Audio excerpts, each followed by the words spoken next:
అందరినీ చూసిన తర్వాత మరింత ఆనందం కలుగుతుంది. తెలుగు వారు ఇంతమంది ఇక్కడ అందరూ కూడా ఉన్నారా, అంత సామాన్యమైనటువంటి విషయం కాదు.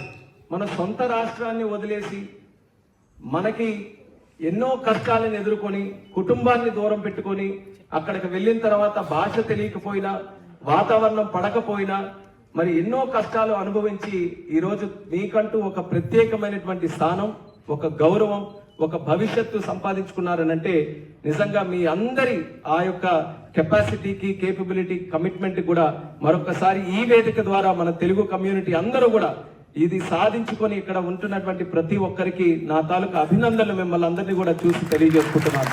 మన ఎవరికంటే తక్కువ కాదు. ఆవకాయ అయినా, ఐటీ అయినా, గోదావరి అయినా, గ్లోబలైజేషన్ అయినా,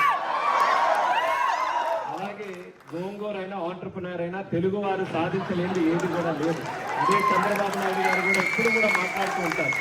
అది నిరూపించారు కూడా.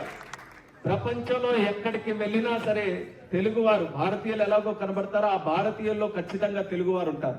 ఎందుకనంటే వాళ్ళందరికీ కూడా కలుపుకొని వెళ్ళేటటువంటి తత్వం ఉంది, కష్టపడే తత్వం ఉంది, లాయల్టీ ఒకటి ఉంటుంది, అలాగే ఇన్నోవేటివ్నెస్, ఆంటర్ప్రినోరియల్ స్కిల్స్ అన్ని కూడా ఉంటాయి. కాబట్టి ఎక్కడ ఏ ఛాలెంజ్ వచ్చినా సరే ఆ ఛాలెంజ్ ని వెతుక్కుంటూ అది ఒక అవకాశంగా మార్చుకొని ముందుకు వచ్చేటటువంటిది మన తెలుగు కమ్యూనిటీ.